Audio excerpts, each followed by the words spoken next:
Ovamia Getuzi or Kasoe Matoro. Kosobe. Bengavo Gazro is all lady do Araju Royal FMuna. Kojuge. Fien to Guda Keme and Waro Tommy Murmuru Duru Fiashuru Norma. Aywa. Mali Mararo Sabana Kenedugu Sigasu. Aywa.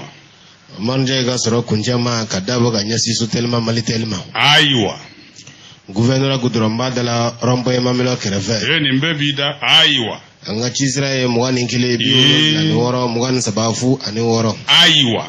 Market na mamimbulo halibi ikado kavanga chagada adu roba urashimone bikini ve malabi inimambulo yamvandu obida ikado kavo wezeri inio ani mobi kashibi kove ikodo dendo obulo atote imebule SNF do marnja ka jabala la ni duna kuru kuna ikini molo fe ni mafili de sabu na yoro ya yoro nye escalier mimbi ikini molo fe ni yele no ka o itisinga araju urala yaro ko woro muere ai araju urayal mba yoro do mba yoro yini famu mba yoro do yini famu mba yoro do aya bege ne ini ula barhabani ne de ko di bashitila bashitena soko no mo bashitula iga duma sebe abe iga duma fu obebe duma sebe mancha ibara awo ode iga du tagali no swaya mbulu doni iga duma nyuma e ma fly ode atumbi ta dogo ngono she fly iga su note na borola ntisi iga duma fu anyema ere dutigi namo kele no bora e dutigi diu fila Obe ne ne kon ma kalama korole ikuma baby segen kuma fo segen bila wati ni sangat mabe segen de bila segere maken dala e sawa benge ne kon ni hakilna dosro ne kon bo bla ikoro aywa comme odogo ne gongo ibizigi kurunga ibike sai I bengo bla inola ko sabaga efne mo fo dugola fo o fo ki pere benge be ame iga murge ga daluma ne benge shima ele maga ga sai ga war fono au contraire ne benge u yen ninde fono nga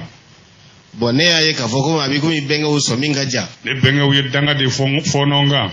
ne aye sisa war bi siga soro ka soro haramunte daga ledo ay inde ali haramu war ne pere ledo abe ka ay ni ndi haramu e benge ni daga ledo war daga bale kadi nyebi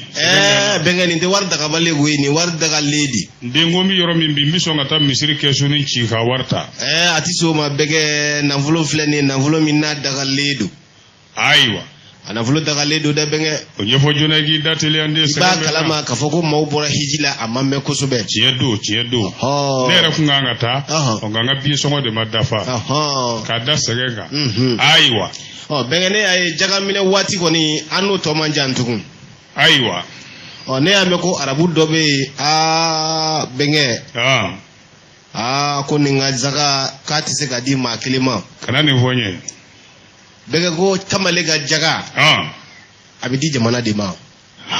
acha ya fewa telma kacha aywa me ko yani jaga yana kase ka boni na fulo kana tu aywa oni mamunun taru dama kasi ku ka segen jira benge absigi I jabo akorote kika segi geleta yere ma se segi ngoro bunya hakum kota ibota ikile ajaga imidimi benge ninne nyingali foi mi ga ko dianye ibise nyingali nyuma na ko jugu benge ay war ko nyingali ko ne wa ma tenkala wala ko sobe ajaga imitami benge ne yasa iyere ka se ka passer soro ka ta o de joro yi nde nga do bi parka mi la ko parce que jaga ni mita arabu jamana de kan aywa me yale ka passer ere soro sisa saka ta o jamana ka nde passer soro ledo passer bi bulu el haji aba fofana bo asiri bu yasa ka se ka passer ere ko ka se ka ko ka telia ala passer ko to sango el haji aba fofana be ale asiri mbenge arama si so be retour asiri ay al ni retour kano mine ngebe ta sigi de ta bonne ay sa bengi ka ko nga wole da jaga de nove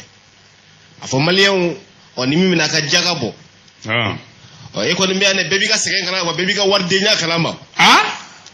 go bebi ka segen kala ba be mo ki ka war ko ganendu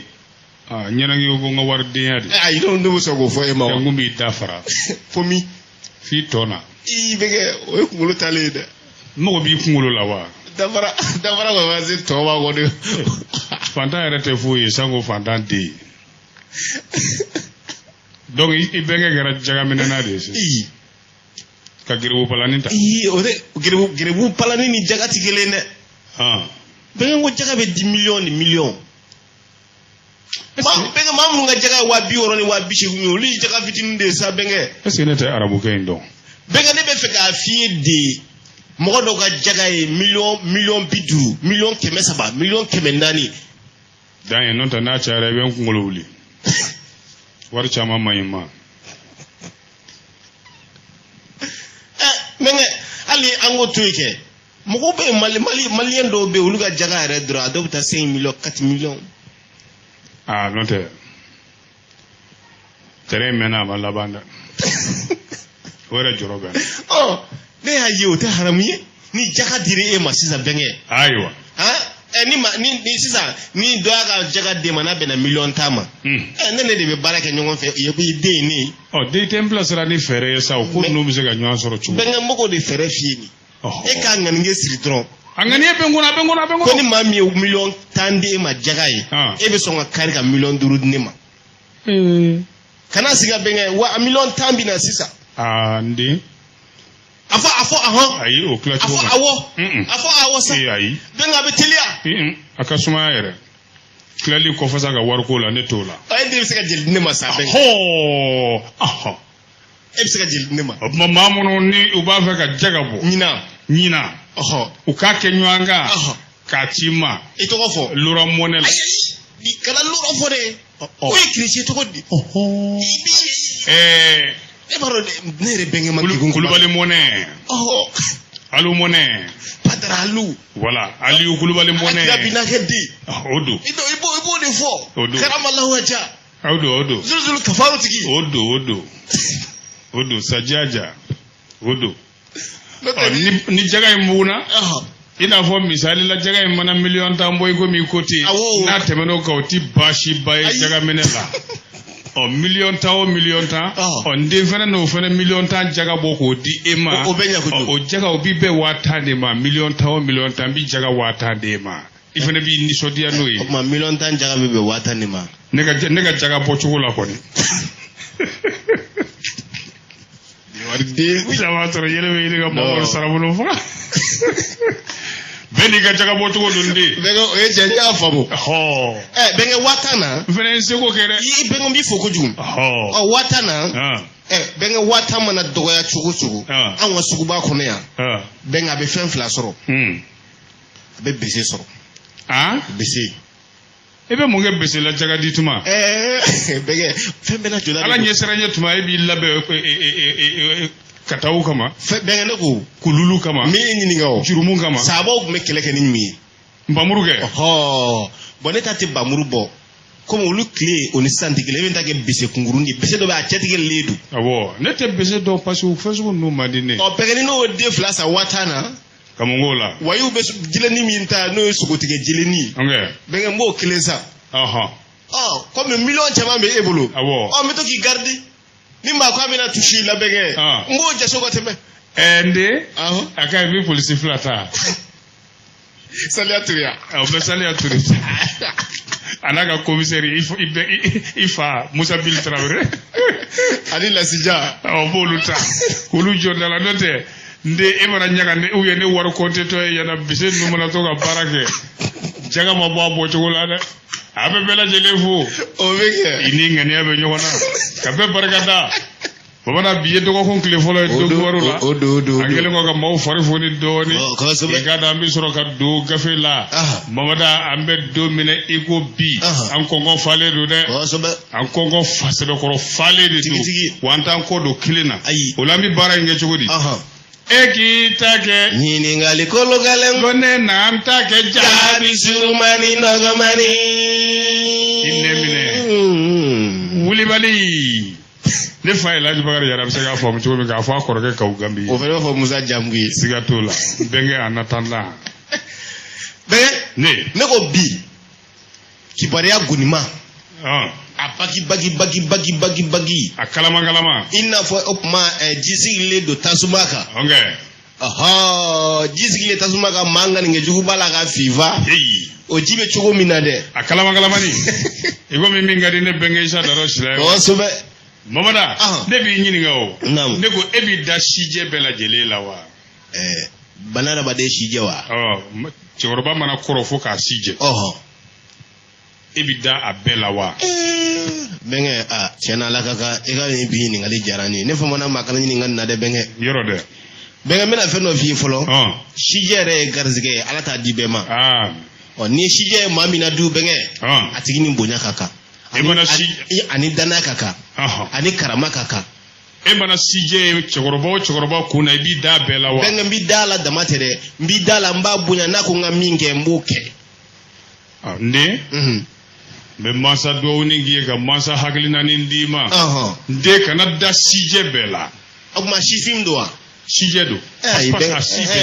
benge ne ko mabba kala de kama da ne ka dugo benge shije ni shije ko ni blajia bara barlambe dala wa mba barake benge nde ngi kana da shije bela me benge shije re mabuya tadi shije re madana madi mafi kana bunya de ku do ya de kana da shije bela aya benge niko ere ko ne kana da shije bela munai ko ngana da shije bela shije jmene be ni manga dawla e munai ke no idana ere balika daka ko fiye tewa sisa aide fonga munkiye iba shi don sa kalabanji angantila ga dogoro bangatanga jaga menela dusu suma do yere ga nga dusu suma jaga bosa de ntemo wote bi agwade ndo go bi koi oba ikaka dususuma jaga bode obebe shiti mpalangelema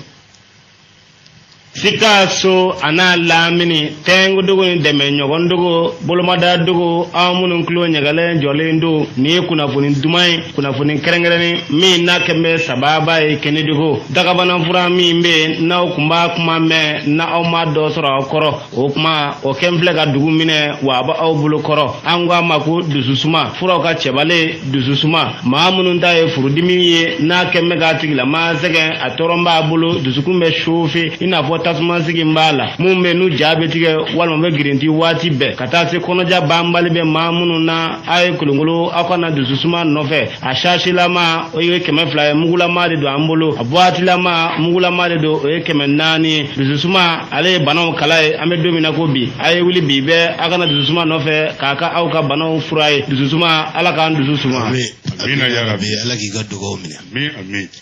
ala ki gaddu ko mina nte dem san do wele ala ka ndu susuma mina ya rabbi benge ne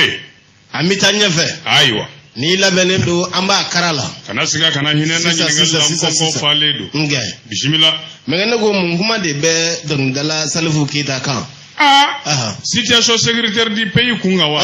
deux points la sortie ratée de Salif Keita benge ne nanzara kay wala lim fazali beni mbala ni o kedro ne benga yoro jagti bani aba famia ka fone bani jene baye babada ina mane fo bomanga na ne burange kuntege je vie cisse asigile fle feda la atna fo na do ma fo ma to ma vie ko netna fo ide babada ko salfu ya bocho je kuma konona kuma do konona na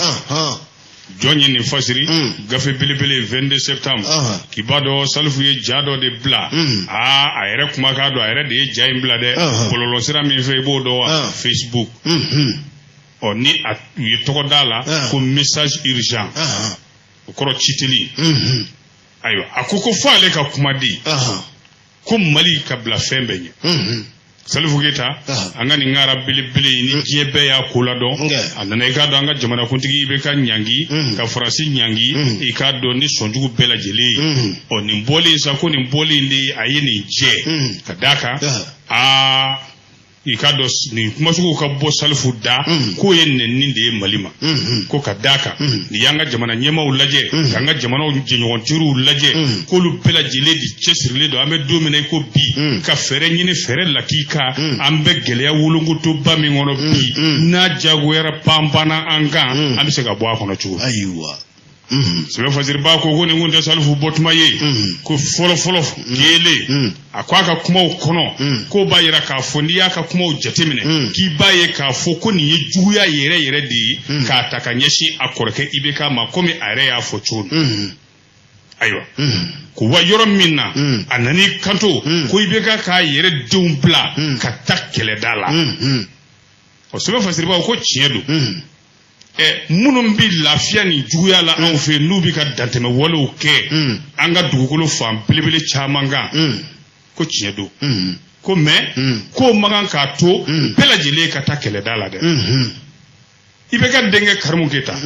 a n'a jɔkɛ ni jɔkɛ de sɛbɛn yan ko k'olu pilasi tɛ kɛlɛda la u bɛ baara min na u bilalen don min na u b'o de la u b'o de dɔn k'u ti kɛlɛ dɔn dɛ ko filanan k'a ko sɔrɔsiw ka minɛnko ko fɔ ni maa min kɛra tulo gere ye walima bobo ye walima fiyentɔ ye o bɛɛ lajɛlen ka ɲɔgɔn sɔrɔ maa kelen na walasa o tigi ka se ka nin kuma sugu fɔ ko président IBK ko n'i y'a jateminɛ a nana sɔrɔ situation min bɛ yen a bɛ fanga ta don min situation min bɛ yen ko Salifu kun b'o dɔn wa k'a y'a seko kɛ ka sɔrɔsiw ka condition de vie k'a sankɔrɔ ta minnu bɛ kɛlɛda yɛrɛ la kɛrɛnkɛrɛnnenya ko président IBK a ka cɛsiri kɔnɔna la sɔrɔsiw ye minɛn kuraw sɔrɔ kɔsadani ninnu sɛbɛn fasiriba ko kuma laban na sa ko a nana Faransi de fɛnɛ kɔrɔmatigɛ sa ko Faransi de nɔ ye fagali cɛjugu nin bɛɛ ye Mali kɔnɔ ayiwa ko Faransi b'a bolo i n'a fɔ Faransi mana an ka kɛlɛkɛcɛw dɛmɛ ka juguw kɛlɛ dɛ ko Faransi nana an yɛrɛ de kɛlɛ ka Mali pepennen to gɛlɛya in kɔnɔ o ko nin ɲɔgɔn na artiste belebele diɲɛ bɛɛ b'a dɔn o ko n'o ka kumakan kɛra nin ye bɔlɔn kɔnɔ bɔlɔlɔ siraw fɛ o ka nin déclaration sugu kɛ Mamada ko kumasuli ko don dɛ ayiwa yɔrɔ n'o kuma sugu fɔra Faransi mana mɛn Faransi na kuma o Faransi ka lasigiden min bɛ anw fɛ Mali la yan o bɔra ka communiqué kɛ ka da Salifu ka kuma in kan a ko Faransi lasigiden so k'u dabali banna u barile ka kuma dɔw mɛn ni ɲɔgɔn na artiste bada Salifu Keyita ni diɲɛ bɛɛ b'a dɔn ko k'i bolokɔni cɛjugu si Faransi la ko Faransi ni dantɛmɛ walekɛlaw bolo bɛ ɲɔgɔn bolo k'a y'olu dabali banna ayiwa o kuma Faransi lasigiden so n'o ye ambassade de France u ko k'olu bɛ bɔ ka nin kuma fɔ dɛ a ma bɛn u ma sabu dalu kelen ti Salifu bolo a ka kuma fɔtaw la ko nin ye yebali fɔ ye nin ye nkalonda de ye ayiwa k'i n'a fɔ ŋunuŋunukan caman bi ka fɔ i k'a dɔn Mali kɔnɔ yan ko nin kuma sugu ninnu a bi bɔ maaw da maa minnu b'a fɛ ka mɔgɔw hakilinaw yɛlɛma yɛlɛma ka kɛ futinɛ ka jamana ka jigin wolongoto kɔnɔ ko wa ko nin kuma nin ko kuma juguba dɔ ka se civil ni militaire ma minnu sara malien ni français ni siya wɛrɛw dɛ maa jugu ninnu fɛ dɛ ambassade de France ko k'olu bɛɛ wele bɛɛ k'i jɔ i jɔyɔrɔ la n'i bi kuma fɔ k'i k'a tiɲɛ ɲini fɔlɔ k'a danaya yɔrɔ ɲini kunnafoni na o ka fisa i ka kuma bɔ k'a fili fiɲɛ fɛ ten n'i hakilina ye ayiwa ko n'o tɛ ambassade de France ko Faransi bɛ Mali ka armée kɛrɛfɛ Mali sigiɲɔgɔn jamanaw ka armée kɛrɛfɛ kun jumɛn na lafiya ni basigi bɛ se ka na cogo min Sahel kɔnɔna na ambassade ye communiqué min kɛ o de ye nin ayiwa n'i ko kuma jumɛn bɛ Salifu kan a ye min sɔrɔ kumabaw la o de ye nin ye k'a lase an lamɛnbaaw ma laadiriya la maninkaw bɛ ɲɔgɔn na bɛɛ Ala ka tiɲɛ dɛmɛ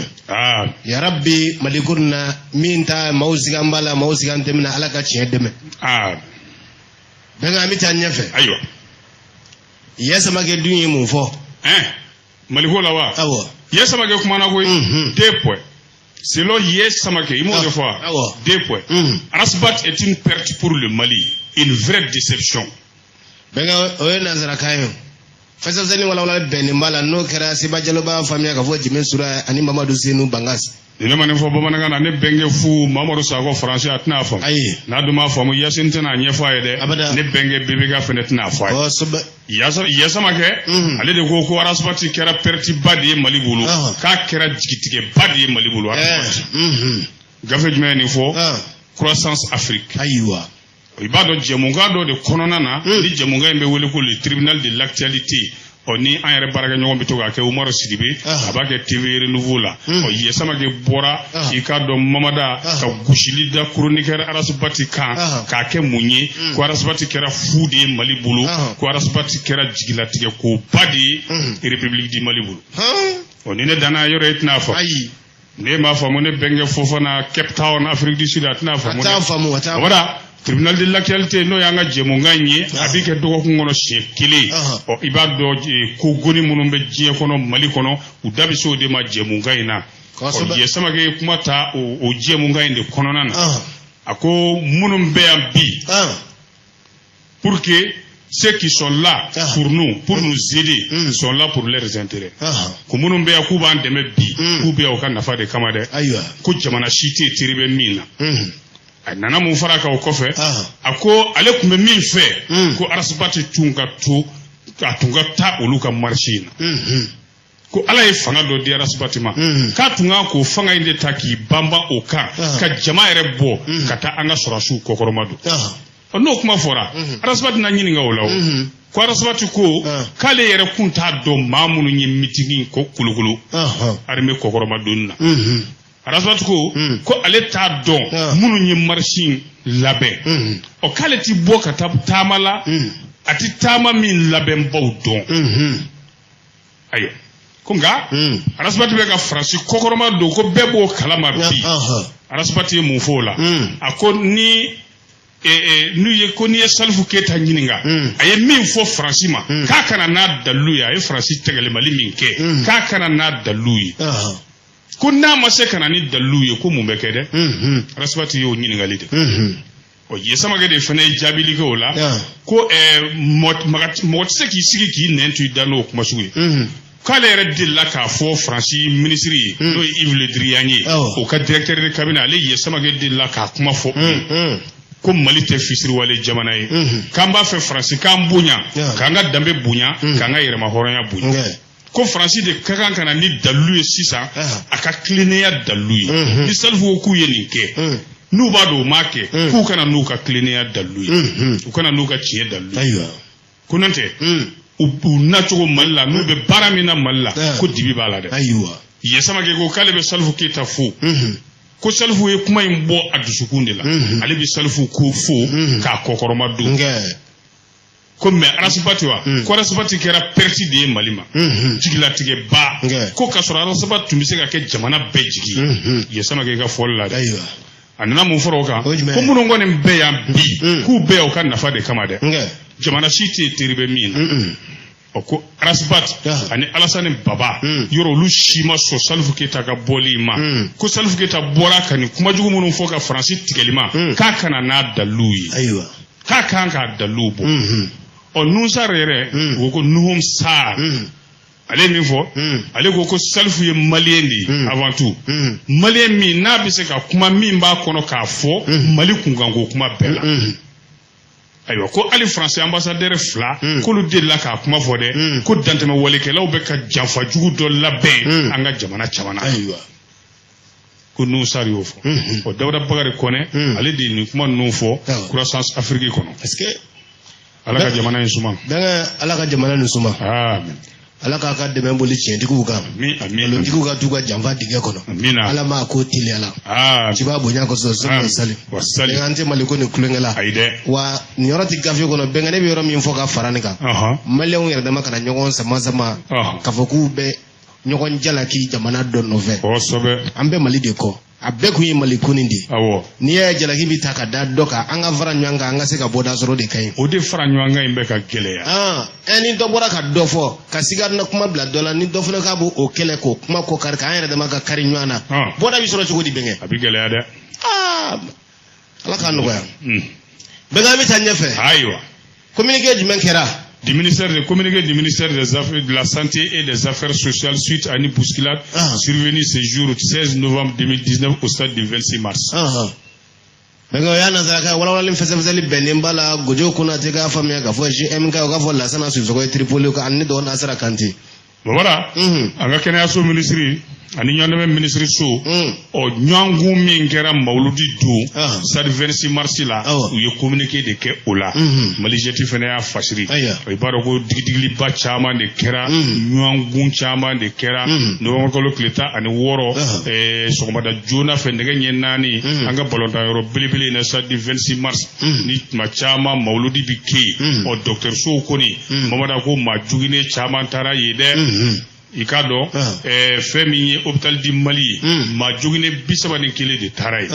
mamada femi Gabriel Touré ma jogine binani konodo de taray o te ma bishigi o kolu be ko nga furakali tara jamana kungola o ibado u chama yere lablara u tara o mala sa ko label be de sabati le kundu wala sa kuta nimi banana walma nimi jogina ka o bere o ngali bi manani be uluma labla folode ina fo chikan diru ma chomi babara jaw kunye label sabati no kenya so ministry u ya do ka fo mauludi a jama bena chaya o de atu ye kenya tigila ma chama de fele wuli ku jo mamada ka kolosilike anga kenya so ministry ku be fuli badeke kenya tigila ma ye chesri mingeni ndo saber pombo ye chesri mingeni ndo wala saka ma juguna unta jona kasinu ye furakali yo opanga kenya ministry sosa uko ku bidu de ke ma jugune ala ku bekene munun lablara o munun be ala ku bekene amina rabbi o mamin to tegeno be sebena ministre de la santé et des affaires sociales tola no ye aka chargé de communication journaliste international de classe exceptionnelle chevalier de l'ordre national koralete ma jugune una atula de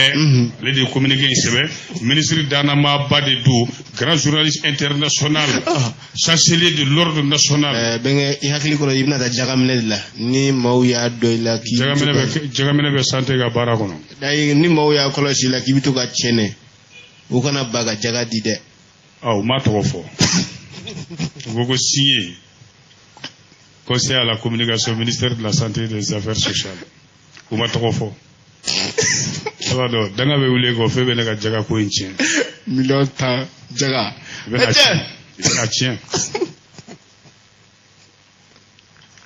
bena chien ni man ko lo si dore be nga jaga ko jaga be do ka ala ka maldu na tajira ana amina ya rabbi mamunun bana na ala ku kenya mi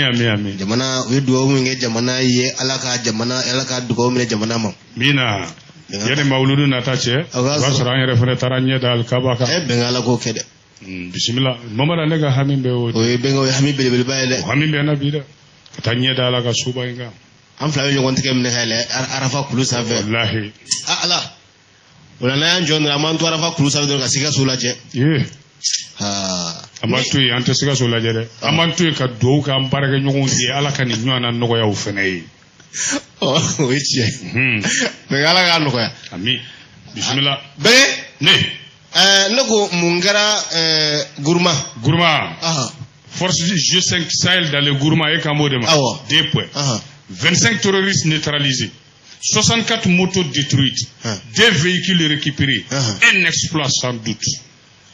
yena zrakaye bege ekala je ka fese ka wala babana ngana no kerala me baga jama jere glu kilingin na bela jeli maka tata la krengana siriti koti ilimane fo bomanangana nere dingue no e château dingue folo e général Ablaye Cissé gouverneur de la région de Moti afna fam na duma famu colonel Timit na foyede ki tutumutu mamada igado G5 Sahel no e jamana duru farale nyanga ga surasu mamada ku ye gushilike guruma ye dantame wale kala ma muani duru fa sabu ni amen neutraliser terme militaire to do sa on surasu de bodo yani nga bo surasu yala kanto surasu ala neutraliser an kuma fotini kuma ne ngone ni ma dala kene kon tumna lese de goy adala kene du aywa kanto ala antu ba weleti c'est ça comme mbora na fo neutraliser babara moto binani mina nula ko chien ko jeni mobile flam mina nula ko ni ngara farakare bina ede croissance afrique de ni fene fasiri ibado guruma kono e babada ko ni ngalo ndoko ko fla folo ndo bamaru kalo ikado G5 Sahel guruma siri tabawo lu farla ikado Burkina Mali ani Niger surasu farla nyanga mamada u jigina dantame wale ke law no fe ba soro France barkani fene be ku koroma du u yogushi lidda majugu nuga gurma minyu dugo yoro bayere anu ka marama fo mara yoro baro ni baraka wuli bele min nanga gulma siri tabaw yake amma juli isafuru umma juli ba gawa bege daire ran rosika kakanya ibado ni franyo anga bay usura si juli yake usura si juli yake ma bakele ni kemenani mamada ni surashi mina ani pankulu sanfɛ mamada ka kɛra farakari bila yɛrɛ mamada fɛn min yɛrɛ ye fɔlɔ u sera ka fara ɲɔgɔn kan ka ɲɔgɔn faamu ni jamana belebele saba sɔrɔsiw Mali Burkina Niger ko yɛrɛ ye koba de u ɲɔgɔnna ma kɛ fɔlɔ filanan fɛn min ye jaabi ye sa a ye jaabi bɔ a fara ɲɔgɔn kan ye jaabi di sabu n y'a f'i ye sanfɛ cogo min u ye maa 25 bɔ baara la ka dɔw minɛ moto 64 jini na mobili 2 minɛ n'u la Mamada ko nin digira i ka dɔ dantɛmɛ walikɛlaw la a mara in kɔnɔ ye dɛ Mamada ani marifa kisɛ caman ba ten u ye telefɔni min bɔ a yɔrɔ la telefɔni 100 ni kɔ Mamada essence de tun togo b'u bolo u y'o bɛɛ ta ja atelier dɔ kun b'u bolo a yɔrɔ in na ye u bɛ to ka mugujugu dilan yen de atelier de fabrication d'engins explosifs indéterminés u y'o bɛɛ ci o atelier 2 bɛɛ ci Bawara hakilina jiginna i b'a dɔn fɛn min kɔni ye an ka ni di kɛlɛ ma ko G5 Sahel cɛdenw n'o y'an ngolomasiri tabaw ye Mamada ko yɔrɔ in na ye ko dantɛmɛ wale kɛlɛ kasa tɛ se ka mɛn ye dɛ Niger ni Mali frontière Niger ni Tchad frontière Mamada k'u y'o bɛɛ da so u karankɛdaw suwa u ɲɛ ko octobre kalo a tile 15 fɔlɔ i ka dɔn ko jaabi ɲɛnamaw sɔrɔla koyi an ka sɔrɔsiw ka baraka wuluw la Mamada n'u ka timinandiya jamana ninnu faralen ɲɔgɔn ka ngolomasiri tabaw u wulila dantɛmɛ walekɛlaw kama ko sanga cir'u la dɛ u ye sanga yɛrɛ de kɛ o sɛbɛn fasiriba ko nin y'u fo yɔrɔ de ye nin ye duwawu fɛnɛ kɛ yɔrɔ de ye taabaw ye nin ye duwawu kɛ yɔrɔ de ye an ka ngolomasiri taba cɛkelen minnu tora kɛlɛ la Ala ka lahara sɔnsumaw ye minnu joginna civil fara sɔrɔsi kan Ala k'u kɛnɛya o ko hali n'a sɔrɔ sa jugu yɛrɛ kɔni kun b'a fɛ ka u nun bɔ kɛnɛ kan Mamada k'u kafara u kafa tuma dɛ o de bɛn n'an ka ngolomasiri tabaw wuli tuma ma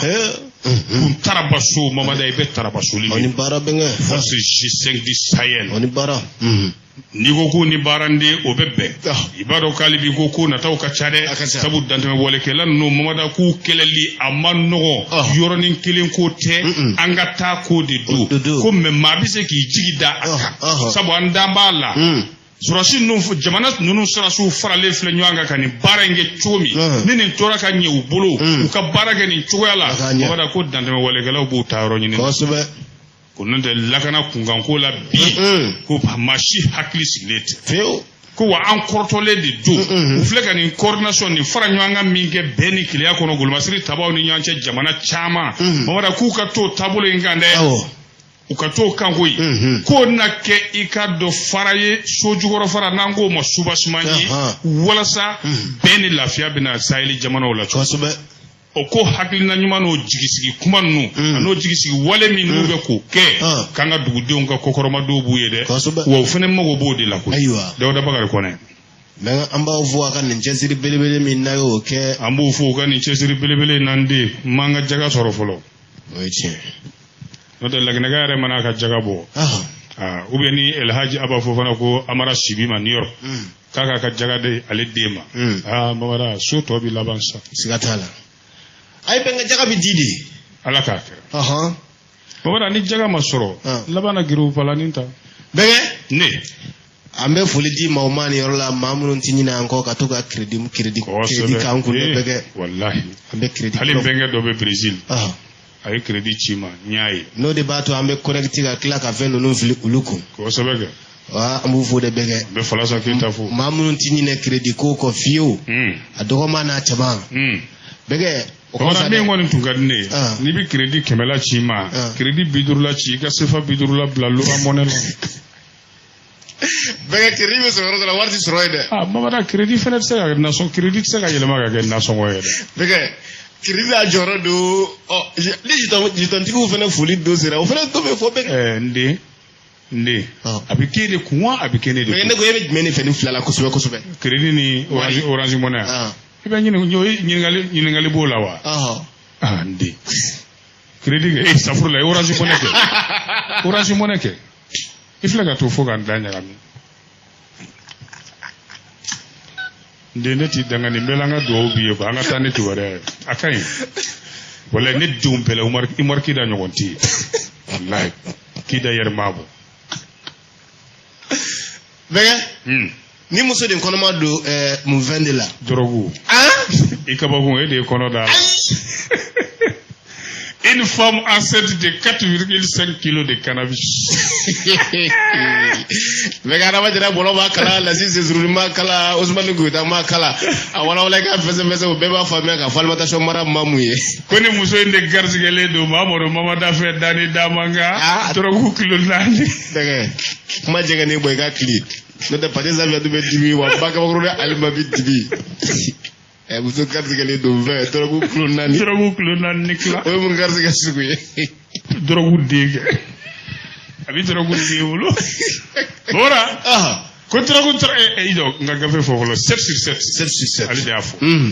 bora ki ga do drogu ferlaw ku era ta do be haglina kuram be nyine tugusa ku ga drogu la teme oh ninde ato nazara jamana do la Amerique jamana do la Argentine o te Messi nunga dugewa o te Di Maria nunga dugewa bora muso do de be afleka ke ko male konomado bora ka drogu kilo nani ni kla iyata photo la yore ba fogo ni mi jigi sinine jomba fogo ni te konobara tena wa fininta la ha akelebe ka konobara ni naboere bora ja o e konobara fudi drogu de ba koro kilo nani ni kla o mine ba ko be fude ay cardo de ta o carni mi voyage soufedi wala sa o kanga tani drogu e dugumina ibo dugu yoro do kalaw benge ichene na yoro ay pana wa yiveze zanim duguche katami kati bi fo kalaw misridala ero benge o gafeno wa go donti be donti doke mamuru karlaw ba nyini yege boja abi sabaka jigida e savurle kalaw tere aduto ko mentosa e kaleta Olivia menzota kalota vidilia kanga ta drogu inji odu onu wuli yoro che mamada club bafla obode ke mobili kono aywa nga fere inde maseka siraso sabu mobili mana se surasu ka control ke yoro police la mobili ko na jo posula o mobili de jole sa muso de jigina na konobara ye mamada fo police munu masomi fo le ba fo attention ayo kolosi muso la konobado ayo kolosi a deux fois be sika so konobado ayo kolosi ube ko fo Argentine kana sa yayo okay boko fo Argentine kana okay o me ako chugudi ako sabroso da quella esta señorita la conomanto definito na mamada benge o kamle esta sabrosa akai o kamle kake ba mana la mujer el conomanto del mamada da ani dama da so de tele sisa kwa yele o bere kriko parce que ka famille vole akoya ukolosi musida akolo do mamada dina ayo ukolosi ayi do ko dede ayo bora nga police kilinde ya yi ko ni kono bara in position kalbe ni kono bara in naje o de yere ke kabe muso deme kana bora obi dengi bolo mo ka kono bara la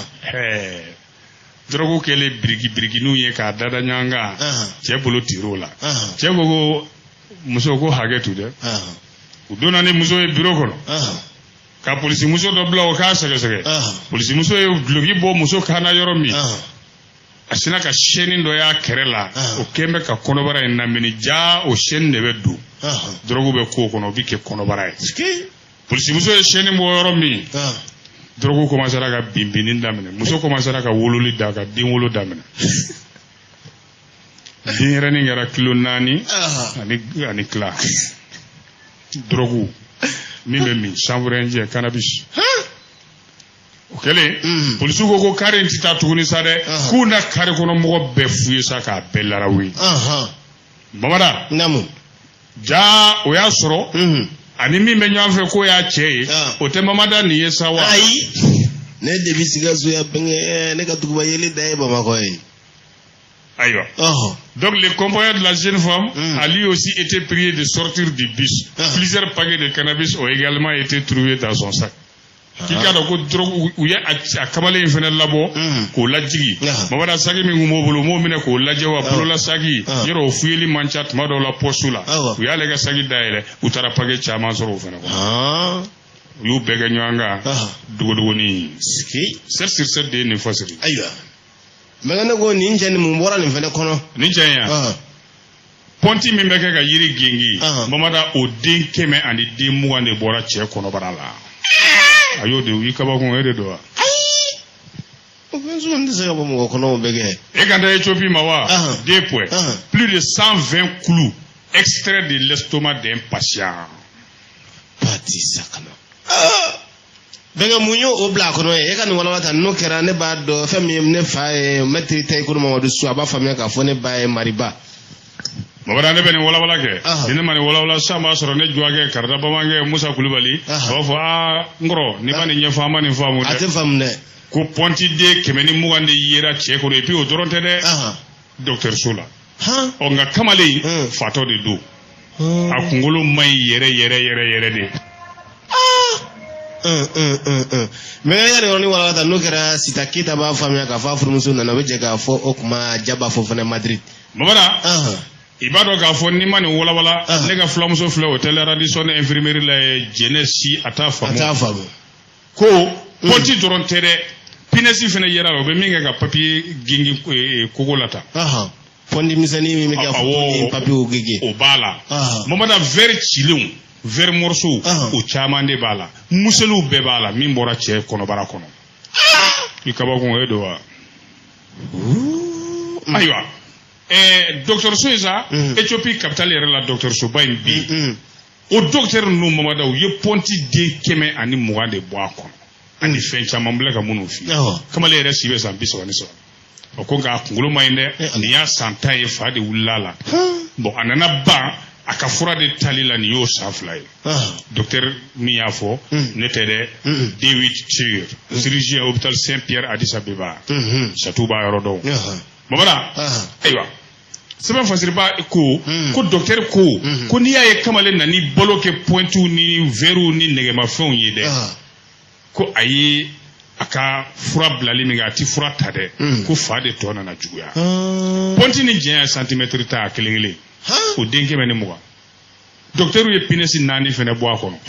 ka museli den fla bo akono mo wada dako broshi o karkarle de ka karka nyimi ga kunu ga karka nyimi ga kunu o kile ani ver morceau chama aywa docteur ko kale ko nga jatila ko kamale ye ni fen no mini jidi abaka da ka jike ka kunu chirurgien koti ko me ko garzige bala shima bande ni verni ni ponti no mamada ki ba foko ala ko ma furuba de sogo ma fara ko nonte ko kumbe ke jili juya kono akumi songa saere docteur koti docteur ko kale dilla koni ka fato chama koni opéré munu ye fen kunta kunu mimbe ma tige ko me ale ma dili kan nyona fen chama kunu ne ye ma kilefe ko ngambe domine ko bi opération koni kera bashi yere tala kosobe docteur sorola ka somaw di wele ku haklito ala aka opération jilida keneli ni nyanche ku haklito ala ku haklito aka fura talila fay kono na ukana to abla kelina kono te ka be fengunta non kuno tuguni ko pasana na ya ma fenkala kabino ka balo e ka banyo ere la ku haklito ala de Allah akbar le parisien.fr ni to no kono internet ni bayi inna lillahi wa inna ilaihi raji'un kaba ko do ni bolé do da be ngane ni ma shi bolé te du ko lo save ni mo kilite o bejo rege jiwola wa ubi nyedala be ngene nyedala ke jiwola ma bo ayi parce que warfe ko ju net nji warfe nyafam ni to ko mi da ko nga anga warat la ni ko fe bi to ko bo nga du karmela be nga jaga ko be ke chukudi nga jaga mo fla jaga bina ka yere bo jaga la ka bo me nga am fla ne ma fu ndi jaga fede ngondi warde fe ma fu ndi jaga fede jaga mena jigodi e ma fu ko ne jigoti la wa ne jigola ne bi jaga didi bon ne etene jigola bon ta do mena so jaga la muna kwa yere bo ala jaranye wala jaga bi bo ala gi sara e fule ko na beret ni ma wata ndoro benge wata ye barage ka soro wa mo de tara jaga ni million da wata benge mene de tara jaga ni fo maga ke dale to sino wala ni ye wata soro yi sino ko baga to ite barka da alai ka barka da jaga dibawi ka duwa ku yi ka duwa ke ne be gala ka jaga ko tiliya amin na bi sura ka cheya mo da ne be fen o fen kalama fe jie kono o e garzige kalama bɛgɛ ko ngana da sijɛ la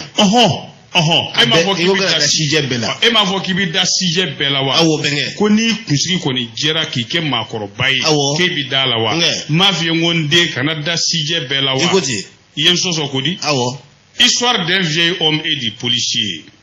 bɛgɛ wala Hamadi Ja ale k'a faamuya k'a fɔ Cheikh Amala Koyita ye siyɛtigi Amadi Ja wa n'o tɛ jɛgɛ kɔni tɛ tugun ni dɔ kɛ yugu piga a ye siyɛ piga i bɔngo na dunukɔrɔba piga siyɛmusoba piga an b'a furumuso fo n buramuso ɲɛlen Mama Konate Bamana ko nin ye sijɛ dɔ ni polisi dɔ de ka tariki ye a kɛra yɛrɛ de dɛ gafe min y'a fasiri 26 mars Mamada ko tant que nalomaw ka ca an cɛla Mamada nafolo sɔrɔ ko jugu yurugu ni mɔgɔ tromper la k'o ti ban diɲɛ kɔnɔ dɛ ko don kelen de ti tɛmɛ Mamada ni nin yurugu kɛla namara tɔn n'u ma dɔ bolofɛn bɛɛ minɛ a la n'u ka fɛɛrɛw ye fɛɛrɛ min n'a gundo bɛ u yɛrɛ de bolo an tor'o de la an bɛ polisi funɛngɛnin wele ko ID an b'ale wele ID polisi funɛngɛnin don Mamada jatigila bɛnnen don an tɛ quartier in fɔ Bamakɔ quartier dɔ don n'o tɛ maaw b'a dɔn Mamada k'o tɔgɔ farala mɔgɔ ninnu kan maa gosilenw caman kan dɛ sɔgɔmada fɛ 8 heures waati nɛgɛ ɲɛ 8 nin don i bɛ ID voilà Mamada a bɔra ka quartier de la sa a b'a ka jagarta kura kan jagarta min sanati kalo 2 bɔ a bɔra k'a bɛ taa baara yɔrɔ mɛtiri 100 bɔɲɔngo i k'a dɔn polisikɛ de filɛ ka lajɔ cɛkɔrɔba sijɛ dɔ fɛ ko n den hakɛtu ɲɛma n den sɛgɛn ne dɔ koyi walahi n ka dugawu b'i ye ala ka dɔ fara i ka jala kan funɛnkɛni ko ami ande funɛnkɛni ko ne fa mun de b'i la ko ayi n den n bɛ ka n den dɔ de ka denbaya ɲini yan n denkɛ fɔlɔ yɛrɛ don koyi a nana so de ta luwase la aw ka kin na yan n bɛ k'a yɔrɔ ɲini n ma sɔrɔ k'a ye ni bɛ se ka n dɛmɛ n den ala kama ka taa n bila n denkɛ fɛ yen a ka n ladon ko ɲuman n'o tɛ tɔ tɛ n na dɛ Mamada kamalen sina ka cɛkɔrɔba hinɛ minɛ nka cɛkɔrɔba ye tɔgɔ min fɔ ani ka denkɛ in farikolo n'a fɛnw fɔ cogo min politique ko tiɲɛ yɛrɛ la ne fa ne ma dɔn yɔrɔ ye i den na n'a ma k'i ma baasi ye i bɛ sira di ne ma ko n den hakɛto a tun bɛ baara nin kɛ ka polisikɛ minɛ ni kuma ye sa Mamada an tor'o de la kamalennin dɔ sina ka na ten ka foli kɛ ka polisikɛ ni cɛkɔrɔba yɛrɛ fo a ko n fa e bɛ ka min fɔ ne bɛ kamalen dɔn ne b'a dɔn n b'a ka du yɔrɔ dɔn i bɛ ka yɔrɔ min ko n den ala ka barika don i la a ko n den hakɛ to dɛ i tɛgɛ di yan dan dɛ o b'i tɛgɛ d'a ma Mamada a y'o tɛgɛ kɔnɔna lajɛ k'o lajɛ ka kirisiw ni dajuniw tutu o kɔnɔ a k'e bɛ taama sira kan dɛ ni e tɛ taa Segu e bɛ taa Segu yan fanfɛla la cɛ ne ko o tuma dalutigi de y'o dɔn cogo di a ko n den tere min fili tɛgɛ kɔnɔ nin ye tere 3 nin nin b'a yira k'a fɔ ko 6000 b'i kun biye 3 don dɛ i poche kɔnɔ cɛni ko ko cɛkɔrɔba k'e y'o dɔn cogo di cɛni y'a bolo don a kun ka 6000 bɔ 2000 biye 3 polisikɛ jɔlen bɛ ka nin bɛɛ a ko ko cɛkɔrɔba nin ye suya ye nin ye jinɛya ye dɛ a ko n den ni ala ye dɔɔnin d'a ma o don kɔrɔ de ka ko man di ayiwa ko nin jaabi ninnu dɔn ka di polisikɛ jɔlen ID ale dabali banna nka o bɛɛ la sa polisikɛ y'a ye k'ale bɛ taa parce que travail baara ka kɔrɔ ni fɛn bɛɛ kosɛbɛ a ko polisikɛ ma ko n den i tɛgɛ di yan dɛ polisikɛ y'a tɛgɛ di a ko i ka diɲɛlatigɛ bɛɛ i ka kisi n'i ka tanga i ka ɲɛ sɔrɔ polisiya la ka fɛn sɔrɔ fadenw cɛ la woro jɛman 1 sa bitigi na goudron kɔfɛ i ka na n'a ye o y'a sɔrɔ u bɛ goudron fan dɔ polisikɛ jiginna ka moto sɔgɔ maintenant ka taa goudron tigɛ ka don bitigi kɔnɔ ka taa woro san ayiwa o kɛlen polisikɛ de bɔlen bitigi kɔnɔ sisan sa woro san yɔrɔ la woro jɛman kunbaba ale fana y'a kɛ jɛman belebele polisikɛ de bɔlen n'o ye mobili ti ka tɛmɛ tan wa mobili banna tɛmɛ na a ye sira tigɛ tuma min Mamada polisikɛ y'a sɔrɔ cɛ 2 ten a ka moto ten i b'a fɔ k'a tun jɔlen tɛ nin yɔrɔ in na ni maa ye i kabakun e de ma fo ki dalen do sije bela wa ay ni won titana may benge ma bi dan ma sugula chugudi i dalen do ala de police ni ere de nya sutara de non te MD de do Mamada Traoré MT ne ma deliga tenindo o sema fo sirba de yin ngalige ko jonye moto ide ka moto shu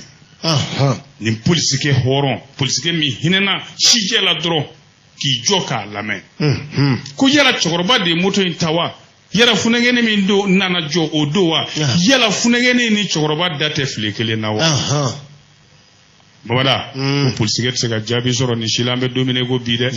woni alama faraka kaka moto kura tale de flene de ko munya sama adara shije inadi ina fo edara shije ina chogomi ne ni ite tiga gula figa fo ko ibitanta ne bege de ko riflene de ti zone allo Donald do bega ne wele ko abega ne wele réseau de la ko kasi avo de ko ne de maiga ya no mu ono ko me ko ne ga recensement obe ko ne ga mun kele do ni maiga ya nyati kete pian tantene bulu uyemi ngene la mawara uyene wele ko mbalmake ko orange barakalo do ambe ka bonisi di mauma ne ko ngo bibe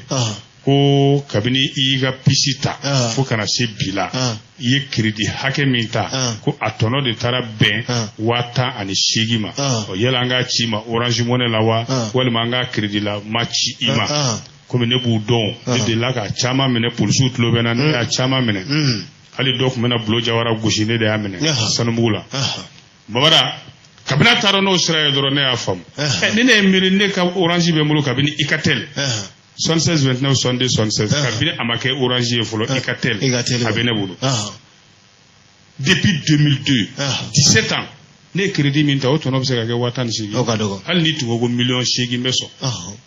donc nya ye goshili galawdo no ngo warla ma de kon bene arrange sina ku ga jouer ke quoi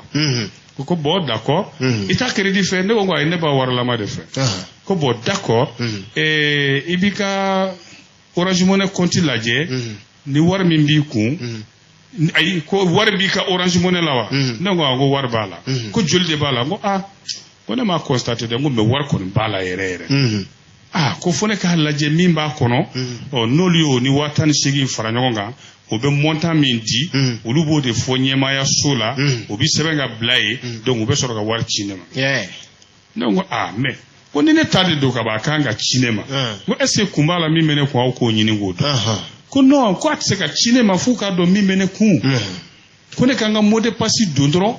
ka kodi do ka gushi ka laje mi ben ku ndro ni warti I kungoni kat se gabla ne gongo go fonia laje Robert la kan wele ay wele dans 2 minutes de romba bossa ka yirawla go d'accord oui ne bladoro ne orange wele oui numéro min do te orange barakala kan numéro ere 75 do oui ne wele no de 75 fin da laba 48 et puis akuma kan koroboro kan ni ba ka kuma la ya fam orange mo ko monsieur Koulibaly ko non ki somi gadja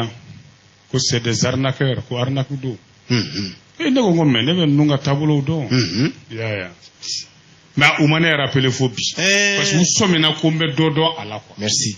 umane bole ko ngere tan ngara semaine temeni ambeni boroke mamada wala sa beki koloshi ni manu abana beki koloshi wala dro ni orange ma ni altel maye kan na kamshi atige mamada adni orange money chirima de kana green ka bode ouais ni orange money yere do kana green ka bo iketo ka bo ubika kodita ouais ibi direct bi patiente gagna bon solution ore mimbi e mamada bo donner lo li orange money cinema ne te green ka bo klewolo la de bemolo mo shite wari chima mamada na mitla ki wele ki asoro ouais na tigi ma yere fiwa mo kono kuma tala bon na tigi afoko karsa ne ni wari chima mfilila de vraiment mfilila ka wa mo chima o bembi dele ala kama sira ala nye watan duru sigima yere ka wa duruta ete content of foni warti go orange money ko non ta betara seleku meleku ay benga ne ko mbado ni ko mfilila ka war cinema bɛngali ni miliyari don Orange Money maaw de b'an bɔ ɲɔgɔn na sa dɛ n'o tɛ kɔni yan a ti dannen de ye cɛ ma bɛnkɛ ayiwa o tɛ dasigi bi ta la ni ala ka jɛn ye maa minnu ma baro lamɛn sɔgɔma ni ala sɔnna olu t'u kulo ɲɛgɛlen jɔ sisan u kana dimi u kana misi kosɛbɛ ni ala ma baasi kɛ i n'a fɔ Diko Bari Gabon n'a ɲɔgɔnnaw baronin ka d'ale kosɛbɛ ani i ka dɔn Bakari wa in fatama kɛ Bakari Kamara wa Bakari Kamara Kamara o n'a ɲɔgɔnnaw Italie ale ka ko man bon ne ma o Bɛlɛdugu Moribo Italie ani ka dɔn Blaise Konaré Faransi o bara Sulemani Jɔnbana n'a kɔrɔkɛ Umaru Jɔnbana baronin ka d'u ye kojugu olu bɛɛ ka ko ka di ni Bakari Bakari Kamara Italie Bakari Kamara a ka ko man n'u a ye o ye ko mais bɛɛ bɛ b'ale kɛrɛfɛ baro la o bɛ se ka diya maa ye e ka to yen sa e ka Bakari to yen Ture bɛ taa nɔfɛ ka taa an ka juru kana la Italie a bɛ sɔn ka wusaya dɛ a bɛ bɛɛ fo ka bɛɛ waleɲuman dɔn ni ala ma baasi kɛ inchallah sini nɛgɛ ɲɛ 17 n'o taara gosira an bɛ ɲɔgɔn sɔrɔ nin kɛnɛ kan inchallah hakɛto b'o la sallallahu alaihi wasallam aw maa minnu sigira ka dɔnkibaro kɛnɛ lamɛn radio Ural FM kunkan fɛ bi aw tulo garisɛgɛ kɛra min ye o kɛra nin ye Mali kɔnɔ a n'a kɔ kan an n'a fɔ ko ka an na aw bɛɛ don nataw la